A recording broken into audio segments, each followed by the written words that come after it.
Let's start. So, fourth problem first explain చేశానండి. తర్వాత మనం కంపెనీ క్రియేట్ చేసి యాజ్ యూజువల్స్ అకౌంట్స్ అండ్ ఎంట్రీస్ అనేవి పాస్ చేద్దాం. So, first point mister Kiran started a share market business with rupees 1,00,000. ఆల్వేస్‌గా అది capital account అవుతుంది. Investment కాబట్టి మన క్యాపిటల్ అకౌంట్ గ్రూప్‌లో మనం ఎ లింక్ అనేది చేస్తాం. Next he opened A SBI bank current account and trade the shares from his bank account. For this he deposited rupees 25,000 in his account. So SBI bank account అనేది కొత్తగా న్యూగా open చేశాడు. అందులో deposit 25,000 చేశారు. అంటే దానికి ఎంట్రీ ఏమొస్తుంది? SBI bank account data to cash account credit. Okay. So ఇక్కడ మనం ఆల్రెడీ క్యాష్ అకౌంట్ ఉంటుంది కాబట్టి ఎస్బీఐ బ్యాంక్ అని ఒక అకౌంట్ క్రియేట్ చేయాలి. ఎస్బీఐ బ్యాంక్ అనేది బ్యాంక్ అకౌంట్కి సంబంధించింది కాబట్టి బ్యాంక్ అకౌంట్స్ గ్రూప్లో మనం లింక్ చేయడం అనేది జరుగుతుంది. Next bank charges rupees 300 as service fee during the month. ఈ ఎంట్రీ మీకు కొత్త ఎంట్రీ అండి. ఈ ప్రాబ్లంలో బ్యాంక్ ఛార్జెస్ అంటే మనకి అవి క్యాష్ అకౌంట్లో మనం పాస్ చేయాలా? లేదు అని అంటే బ్యాంక్ అకౌంట్లో పాస్ చేయాలంటే బ్యాంక్ అకౌంట్లో ఆ ఛార్జెస్ అనేవి పాస్ చేయాలండి. ఎందుకంటే మీకు ఏదైతే ఇప్పుడు ఎస్బీఐ బ్యాంక్ అకౌంట్ ఉందో బ్యాంక్ వాడు ఛార్జెస్ ఫీ అనేది వేశాడు. అవి అమౌంట్ ఎందులో కట్ అయినట్టు? బ్యాంక్ అకౌంట్లో కట్ అయినట్టు. ఓకే. అవి ఛార్జెస్ అనేవి మనకి ఎక్స్‌పెన్సెస్ కాబట్టి మనం ఏమని ఎంట్రీ రాసుకుంటాం? Bank charges account data to SBI bank account credit అనేది మనం పాస్ చేసుకుంటాం. ఓకే. సో బ్యాంక్ ఛార్జెస్ అనేవి బ్యాంక్‌కి సంబంధించినవి కాబట్టి బ్యాంక్ అకౌంట్‌లో డిడక్ట్ అవ్వాలి కాబట్టి మనం అక్కడ బ్యాంక్ అకౌంట్ అనేది యూజ్ చేస్తున్నామండి. సో బ్యాంక్ ఛార్జెస్ అనేవి మనకి ఆఫీస్‌కి సంబంధించిన ఎక్స్‌పెన్సెస్ కాబట్టి మనం వాటిని ఇండైరెక్ట్ ఎక్స్‌పెన్సెస్ కింద చూసుకుంటాం. ఎందుకని నేను ఆఫీస్ ఎక్స్‌పెన్సెస్ అన్నాను bank charges?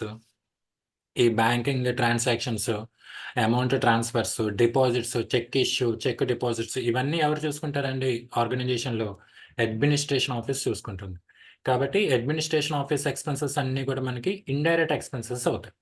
Okay. So next fourth point. He withdraw rupees 14,500 from SBI bank. Bank దగ్గర నుంచి 14,500 అనేది విత్‌డ్రా చేసుకున్నారు. అంటే క్యాష్ అనేది తనకేమైంది? ఏటీఎం విత్‌డ్రా చేసుకున్నప్పుడు క్యాష్ అనేది మనకి ఇన్ అవుతుంది కదా! అంటే ఐ మీన్ క్యాష్ అనేది మనం రిసీవ్ చేసుకుంటాం కదా! అప్పుడు ఎంట్రీ ఏమొస్తుంది? Cash account data to SBI bank account credit అనేది వస్తుంది. Okay. Next he transfers rupees 5,000 to his friend Ram through online as a credit. ఇక్కడ ఆ పర్సన్ నేమ్ మనకి ఇంపార్టెంట్ అనమాట అండి. ఎందుకంటే క్రెడిట్ అంటున్నారు. అంటే అప్పిచ్చారు అంటున్నారు తన ఫ్రెండ్‌కి. తన ఫ్రెండ్‌కి అప్పిచ్చినా, ఒక బిజినెస్ పార్ట్నర్‌కి అప్పిచ్చినా, వేరే అదర్ పర్సన్స్‌కి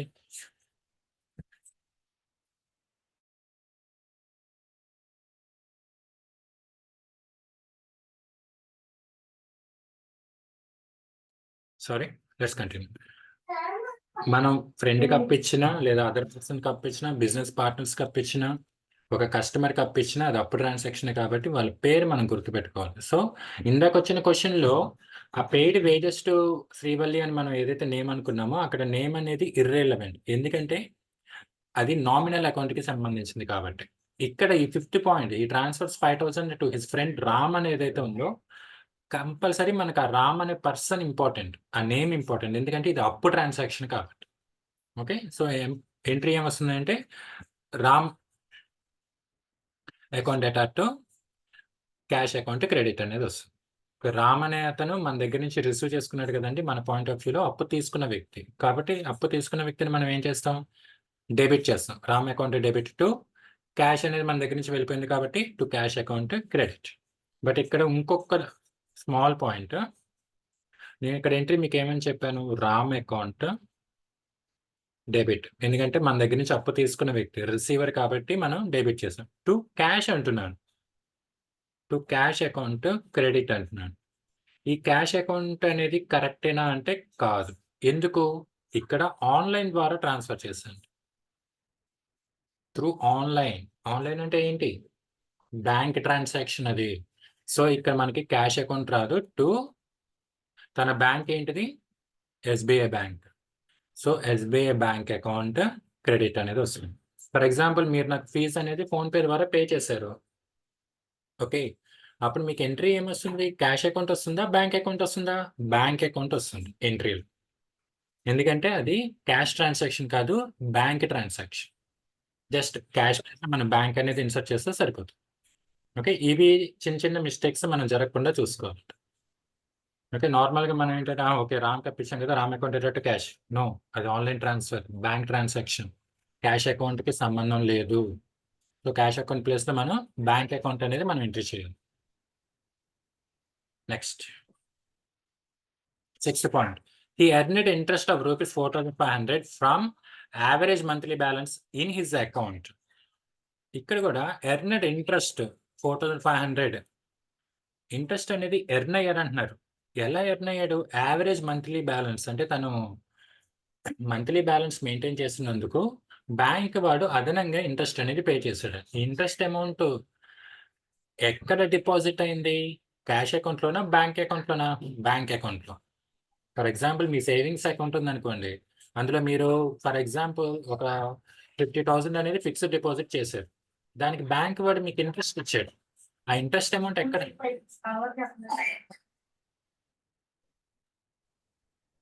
ఆ ఇంట్రెస్ట్ అమౌంట్ అనేది మీకు ఎక్కడ యాడ్ అవుతుంది? క్యాష్ అకౌంట్‌లో కాదు, బ్యాంక్ అకౌంట్‌లో. ఓకే. మీరు ఫిక్స్డ్ డిపాజిట్ చేసినా, లేదంటే మీకు ఏదైనా అదర్ ఇంట్రెస్ట్ ఇన్‌కమ్ వచ్చినా బ్యాంక్ ఇంట్రెస్ట్ బ్యాంక్ అకౌంట్‌లోనే యాడ్ అవుతుంది కాబట్టి, ఈ సిక్స్త్ పాయింట్‌లో గూడా మీరు ఏమని రాసుకోవాలి? అది interest income. Okay. SBI bank account debit to interest income account credit. Okay. నేను మళ్ళీ ఎంట్రీ చేసేటప్పుడు నేను ఫర్దర్‌గా ఇంకా ఇన్ డీటెయిల్‌గా చెప్తాను. Next for trading the shares he bought Vivo V nine mobile for rupees 22,900. ఒక మొబైల్ అనేది కొన్నారని. ఫర్ ట్రేడింగ్ ద షేర్స్ ఇక్కడ తన బిజినెస్ ఏంటండి? He started a share market business. అంటే షేర్ మార్కెట్ బిజినెస్ స్టార్ట్ చేశాడు. అలాగే ఆ షేర్స్ ట్రేడ్ చేసుకోవడానికి మొబైల్ కొన్నారంటున్నాడు. అంటే బిజినెస్ పర్పస్‌కే కొన్నట్టేగా. అంటే బిజినెస్‌లో యూజ్ చేసుకోవడానికే కొన్నట్టేగా. అంటే తన పర్సనల్ యూజ్ కోసం కొనలేదు. బిజినెస్ యూజ్ కోసమే కొన్నాడు. కాబట్టి అది ఆ మొబైల్ ఫిక్స్డ్ అసెట్ అవుతుందంట. అది vivo V9 or vivo F11 something. ఆ వెర్షన్ ఏదైనా సరే ఆ మొబైల్ అనేది మనకి ఫిక్స్డ్ అసెట్ అవుతుంది. So, calculate profit and loss and balance sheet. Okay. As is. So, first of all ఈ ప్రాబ్లమ్‌ని కాపీ చేస్తున్నా అండి.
Okay. Let's continue. So, first of all మనం ఇక్కడ కంపెనీ క్రియేట్ చేద్దాం. ఇక్కడ కూడా కంపెనీ నేమ్ స్పెసిఫిక్‌గా ఇవ్వలేదు కాబట్టి, మన పర్సన్ నేమ్‌తో కాకుండా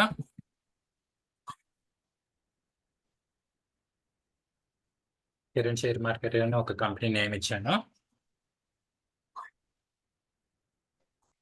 నెక్స్ట్ ఆ స్టేట్ కంట్రోల్ అయితే సేవ్ చేశాను. కిరణ్ షేర్ మార్కెట్ అని చెప్పి ఒక కొత్త కంపెనీ క్రియేట్ అయింది. ఓకే. యాజ్ యూజువల్ మనం కొత్త అకౌంట్స్ క్రియేట్ చేద్దాం. క్రియేట్ ఆ తర్వాత అకౌంటింగ్ మాస్టర్స్‌లో లెడ్జర్. సో, ఇక్కడ స్టార్టింగ్ ఎంట్రీకి కిరణ్ క్యాపిటల్ అనేది ఒక ఎంట్రీ పాస్ చేయాలి. అకౌంట్ లెడ్జర్ క్రియేట్ చేద్దాం. ఆల్వేస్‌గా అది మనకి క్యాపిటల్ అకౌంట్ అవుతుందండి. Okay. Second point he opened SBI bank account. SBI bank account అనేది ఓపెన్ చేశాడు. సో, ఇది మనకి బ్యాంక్ అకౌంట్స్ గ్రూప్‌లోకొస్తుంది. Next bank charges. Bank charges అనేవి మనకి ఆఫీస్ ఎక్స్‌పెన్సెస్ కాబట్టి మనకి ఇండైరెక్ట్ ఎక్స్‌పెన్సెస్ అవుతుందండి. Next he withdraw 14,500 from SBI bank. SBI bank అనే అకౌంట్ లెడ్జర్ ఆల్రెడీ క్రియేట్ చేసాం కాబట్టి ఫోర్త్ పాయింట్‌కి మళ్ళీ కొత్తగా మనం క్రియేట్ చేయాల్సిన అవసరం లేదండి. ఎందుకంటే డిపాజిట్ చేసినా, విత్‌డ్రా చేసినా సేమ్ ఎస్‌బీఐ బ్యాంక్ సేవింగ్స్ అకౌంట్‌లోనే కదా! ఇప్పుడు మీరు డిపాజిట్ చేసినా, విత్‌డ్రా చేసినా ఎస్‌బీఐ బ్యాంక్ సేవింగ్స్ అకౌంట్ ఒకటే కదా! కాబట్టి మనం ప్రీవియస్‌గా క్రియేట్ చేసిన ఎస్‌బీఐ బ్యాంక్ అకౌంట్ మనకి సరిపోతుంది. Next he transfers rupees 5,000 to his friend online credit అంటే రామ్ అనే అకౌంట్ నేను ఒకటి క్రియేట్ చేస్తున్నాను. ఎందుకంటే ఇది అప్పు ట్రాన్సాక్షన్ కాబట్టి అతన్ని మనం గుర్తుపెట్టుకోవాలి. సో, ఇతను మన దగ్గర నుంచి తీసుకున్నాడు కాబట్టి తను మనకి సండ్రీ డెటార్ అవుతాడనమాట అండి. ఓకే. మన దగ్గర నుంచి అప్పు తీసుకున్న వ్యక్తిని డెటార్ అంటాం. మనకు అప్పిచ్చిన వ్యక్తిని క్రెడిటార్ అంటాం అకౌంటింగ్ లాంగ్వేజ్‌లో. Next he earned interest. Okay. Interest income account. అది బ్యాంక్ నుంచి వచ్చిన ఇన్‌కమ్ కాబట్టి తన బిజినెస్ ఎర్న్ అయ్యే ఇన్‌కమ్ కాదు. కాబట్టి అది ఇండైరెక్ట్ ఇన్‌కమ్ అవుతుంది. Next seventh point trading shares mobile కొన్నారు. సో, ఈ మొబైల్ అనేది ఏమవుతుంది అనంటే fixed assets. Okay. So, all accounts మనం క్రియేట్ చేసామండి. సో, ఆల్టర్‌లోకి వెళ్లి ఒకసారి లెడ్జర్‌లోకి వెళ్తే అన్ని అకౌంట్స్ మనం క్రియేట్ చేసి చెక్ చేసుకోవచ్చు. As usual cash and profit and loss account already pre డిఫైన్డ్‌గా క్రియేట్ అయిపోయాయండి బ్యాక్. సో, మనం వోచర్స్‌లోకి వెళ్దాం. ఫస్ట్ క్యాపిటల్ అకౌంట్ ఆల్వేస్‌గా అది పెట్టుబడి ఇన్వెస్ట్‌మెంట్ కాబట్టి కంపెనీలోకి క్యాష్ అనేది ఇన్ అయింది. సో, రిసిప్ట్ వచ్చాం. Cash account Kiran capital account 1,00,000.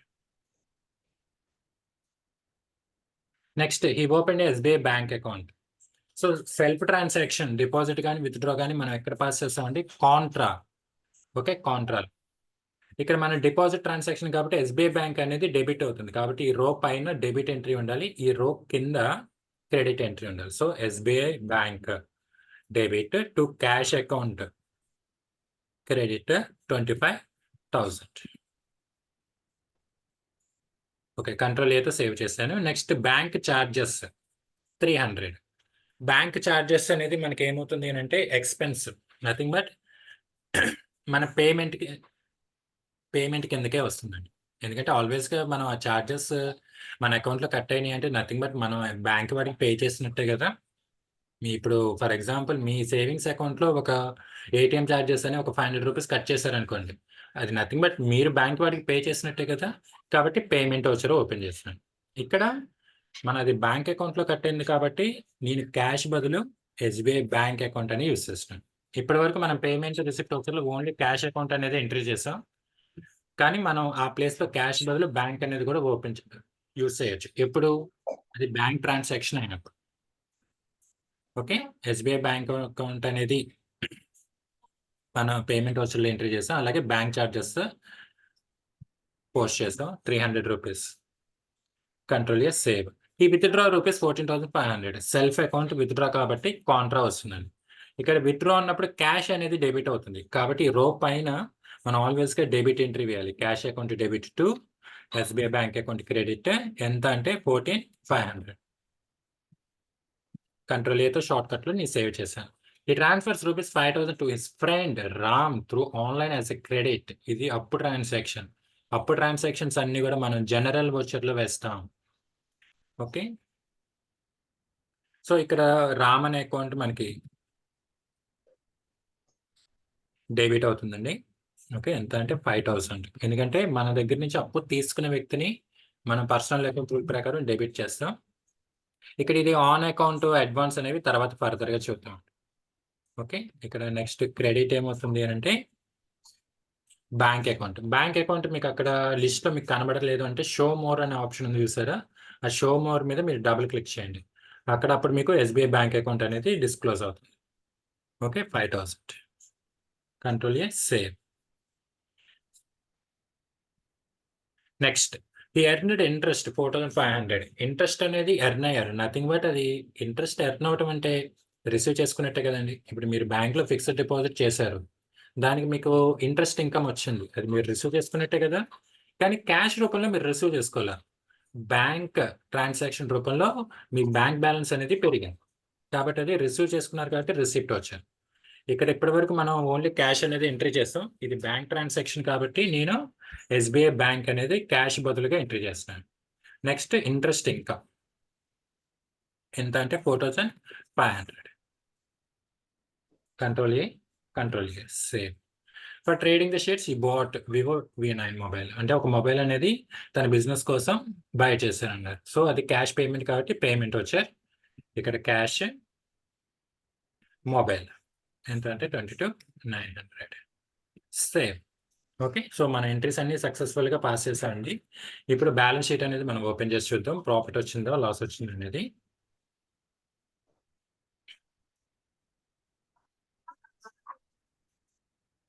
Okay. Balance sheet open చేస్తున్నాను.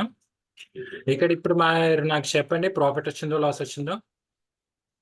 Profit and loss account balance figure ఆ లైన్ నేను రిమూవ్ చేస్తున్నాను. మీరు చెప్పండి, ఇక్కడ ప్రాఫిట్ వచ్చిందో లాస్ వచ్చిందో.